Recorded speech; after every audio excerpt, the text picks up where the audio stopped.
శ్రీ గణేశాయ నమః. శివానందలహరి 11వ శ్లోకం. వటుర్వా గేహే వా యతిరపి జటీ వా తదితరో నరో వా యః కశ్చిద్ భవతు భవ కిం తేన భవతి యదీయం హృత్పద్మం యది భవదధీనం పశుపతే తదీయస్త్వం శంభో భవసి భవభారంచ వహసి. మనకి నరత్వం వ్యోమత్వం అనేటువంటి 10వ శ్లోకంలో శివచరణ సాన్నిధ్యం ఉంటే నాకు ఏ జన్మ ఇచ్చినప్పుడు కూడా పర్వాలేదు, పిపీలకాది బ్రహ్మ పర్యంతం ఏ జన్మైనా నాకు పర్వాలేదు, కానీ కావాల్సింది శివచరణాల దగ్గర మాత్రం నేను ఉండాలి అని అక్కడేమో శంకరులు చెప్పారు ఒక భక్తుడిగా.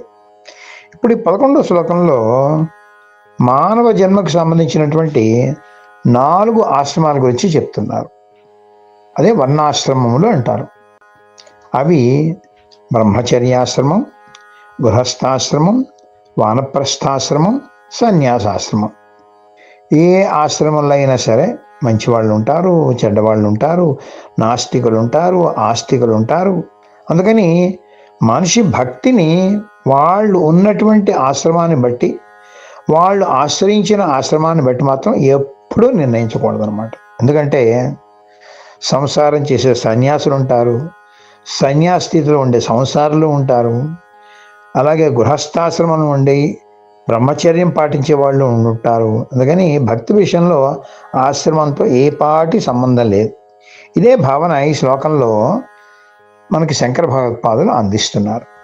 నరహ అంటే నరుడు వటుర్వా బ్రహ్మచర్యాశ్రమంలో ఉన్నప్పటికీ, గేహేవా గృహస్థాశ్రమంలో ఉన్నప్పటికీ, యతిరపి సన్యాసాశ్రమంలో ఉన్నప్పటికీ, జటీవా జడలు ధరించి తిరుగుతున్నప్పటికీ, తదితరో వా యః కశ్చిత్ మరి ఇంకెలాంటి వాడైనా సరే భవతు కానీ పర్వాలేదు.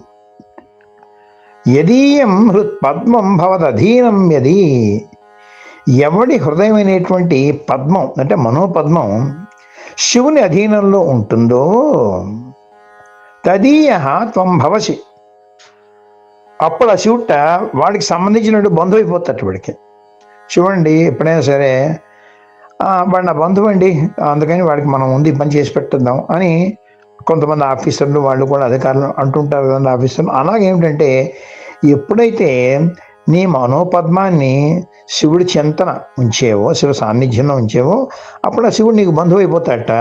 చేసి ఏం చేస్తాడట, భవ భారంచ మహసి నీ సంసార భారం కూడా వాడు భుజాలకు ఎత్తుకుంటాడట. ఎంతమ్మా దయా కలిగిన వాడవయ్యా మహానుభావ నువ్వు, మహాదేవ ఎంత కరుణామయుడు అయ్యా నువ్వు అని ఇందులో చక్కటి దివ్యమైనటువంటి సందేశం ఇచ్చారు. ఆ సందేశం ఏంటో ఒక్కసారి సంక్షిప్తంగా మనం చూద్దాం.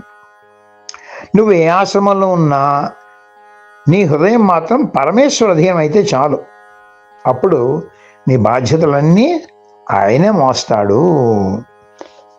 చూడండి కొంతమంది అంటుంటారు, ఇప్పుడే భక్తి వైరాగ్యాలు ఏమిటరా, ఏదో రిటైర్ అయిపోయాక చేయవలసిన అంతా ఇప్పటి నుంచి చేస్తున్నావు ఏమిటి అని అందరూ అంటుంటారు. చూసారా వాళ్ళని, అంటే ఆ పాటి వాడు భక్తులు నిండిన వాళ్ళందరూ కూడా వీళ్ళందరూ కూడా నిరుత్సాహపరుస్తుంటారు ఇలా చెప్పి కొంతమంది అన్నమాట. ఇప్పటి నుంచి ఇంత హైరాణ పడిపోతావేంట్రా అంటుంటారు చూడండి. అనే వాళ్ళకి ఈ శ్లోకం నిజంగా చెంపపెట్టనమాట. ఎందుకంటే భక్తికి రిటైర్మెంట్కి ఏం సంబంధం లేదండి. భక్తి చిన్నప్పటి నుంచి వాడికి లేకపోతే రిటైర్ అయినటువంటి అర్ధరాత్రి నుంచి వీడికి వస్తుందా భక్తి చెప్పండి ఎవరికి అయినప్పుడు కూడా. అందుకనే మనకి చిన్నప్పటి నుంచి కూడా మన తల్లిదండ్రులు ఆ భక్తి లేకపోతే ఏదో స్తోత్రాలు, కథలు, పురాణాలు ఇవన్నీ చెప్పడానికి కారణం ఏంటంటే నిజంగాను. అందుకని ఇది చాలా చాలా అవసరం అని ఈ శ్లోకంలో మనకి చెప్తున్నారు. తర్వాత 12వ శ్లోకంలో ఏం చెప్తున్నారో కూడా చూద్దాం. శివానంద లహరి 12వ శ్లోకం. గుహాయాం గేహే వా బహిరపి వనే వా ద్రిశిఖరే జలే వా వహ్నౌ వా వసతే కిం వద ఫలం సదా యస్యైవాంతఃకరణమపి శంభో తవ పదే స్థితం చేద్యోగోసౌ సచ పరమయోగి సచ సుఖీ. చాలామంది ఈ ధ్యానం, అర్చన, తపస్సులకి ఓ పవిత్రమైన ప్రదేశం ఉంటే బాగుంటుంది అని అనుకుంటూ ఉంటారు. పర్వాలేదు, నిజమే, అనుకోవడంలో ఏం తప్పేం లేదు. కానీ అది లేకపోతే ఈ ధ్యానం కుదరదు, ఈ తపస్సు చేసుకోవడం కుదరదు అనే వాళ్ళని ఉద్దేశించి ఒక చక్కటి సందేశాత్మక శ్లోకం అన్నమాట ఇది. చూడండి, కొంతమంది అంటుంటారు, అద్దెళ్లలో ఎలా కుదురుతుందని చెప్పు, ఈ ధ్యానాలు, తపస్సులు, పూజలు అన్నీ మన సొంత ఇల్లు ఉంటే బాగుంటుంది అని అనుకుంటూ ఉంటారు. ఆ సొంత ఇల్లు వచ్చినట్లయితే ఇళ్ళలో ఎక్కడ కుదురుతుంది, ఇది ఏ అడవుల్లోనో కొండల్లోనో మన అయితే బాగుంటుంది అని ప్రతిదానికి ఏదో ఒక సాకు చెప్పి తప్పించుకుంటూ ఉంటారన్నమాట. అదే భావన ఇక్కడ మనకి ఈ శ్లోకంలో చెప్తున్నారన్నమాట. గుహాయాం, బాబా ఇల్లు కాదు, మన కొండ గుహలు అయితే చాలా బాగుంటాయి, ప్రశాంతంగా ఉంటాయి, అక్కడ పోయి మనం ధ్యానం చేసుకుంటే బాగుంటుంది. గేహేయాం, అబ్బాయి సొంత ఇల్లు అయితే చాలా బాగుంటాయండి, మనకు అన్నీ కుదురుతాయి, మన ఇష్టం వచ్చినట్టు అన్నీ కూడా మనం ఏర్పాటు చేసుకోవచ్చు అనుకుంటారు. బహిరపి, అబ్బాయి ఇంట్లో ఎక్కడ కుదురుతుందండి, గోలగోల, బయటకు ఎక్కడికి పోతే బాగుంటుందండి అనుకుంటూ ఉంటారు. వనేవా, అరణ్యాల్లో అయితే ప్రశాంతంగా ఉంటుందండి. అసలు ఇక్కడ ఈ గుహలు కాదు, ఇల్లు కాదు, కానీ ఏదైనా అడవుల్లో పోయి మన చూడండి, పూర్వం ఋషులు కూడాను అరణ్యాల్లో కూర్చొని తపస్సులు చేసిన ఎందుకండి అని ఇలాంటివన్నీ కూడా చెప్తుంటారు అన్నమాట. అదృశ్యకరే బాబాయ్, అయ్యో బాబాయ్, జంతువులు వ్యవహారం అడవుల్లో ఎలా ఉంటుందంటే ఉండలేము బాబు. అందుకని మనకి కొండ శిఖరాలు పోయినట్టయితే ప్రశాంతంగా ఉంటుందండి అంటుంటారు.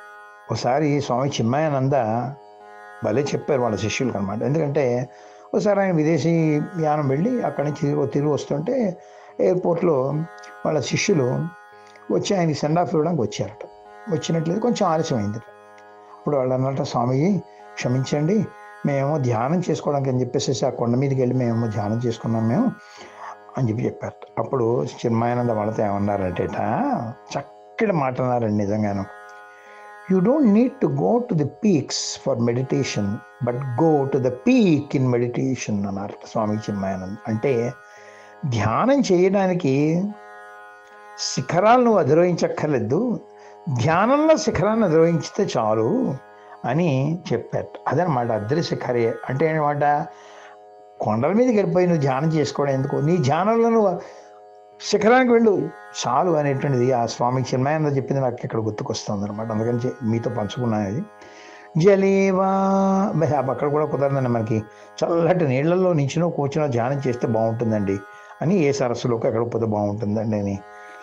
అబ్బాయి అది కూడా కుదరని, నువ్వు పని చేద్దాం, చుట్టూ అగ్ని వేసుకుని మధ్యలో కూర్చుంటే బాగుంటుందని. వహ్నవ్వా అని కొంతమంది అనుకుంటూ ఉంటారట. వసతు వసతే కిం ఫలం వద అని అవన్నీ అలా వసించడం వల్ల ఏం ఫలం బాగుంటాడయ్యా, ఏ ఫలితం వస్తుందయ్యా వాడికి? అలాంటి చంచలమైనటువంటి మనస్సు కలిగిన వాడికి వాడు నిజంగా భక్తుడా? ఏదో సాకు చెప్పి ఇది నాకు కుదరదు, ఇది నాకు కుదరదు, ఇది నాకు కుదరదు అని చెప్పేసి వాయిదా వేస్తుంటాడు అలాంటి వాడు. యస్య అంతఃకరణమపి సదా తవ పదే ఏమ స్థితం చేత్, వాడి మనస్సు కూడా ఎప్పుడు కూడా నీ పాదాల చెంత నిలిచి ఉన్నట్లయితే అసౌ యోగ సచ పరమయోగి, అలాగ మనస్సు శివచరణాల చెంత నిలకడగా ఉన్నవాడే యోగ సిద్ధి పొందుతాడు. సచ పరమయోగి సచ సుఖీ, అలాంటి వాడే నిర్వికల్ప సమాధి పొందిన యోగయి పరమానంద లహరిలో రమిస్తూ ఓలలాడుతూ ఉంటాడు అని చక్కటి సందేశం ఇచ్చారు.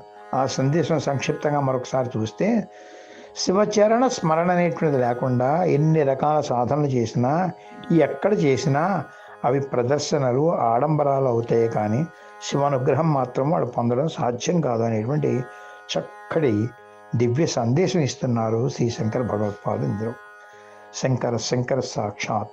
నమో గురుభ్యః. మన మోహనవాణి కార్యక్రమాలు మీకు నచ్చినట్లయితే వెంటనే ఒక లైక్ చేయండి, అలాగే కామెంట్ చేయండి, ఎక్కువ మందికి షేర్ చేయండి. సబ్స్క్రైబ్ చేసుకోకపోతే వెంటనే మన ఛానల్కి ఇప్పుడే సబ్స్క్రైబ్ చేసుకోండి. ధన్యవాదాలు.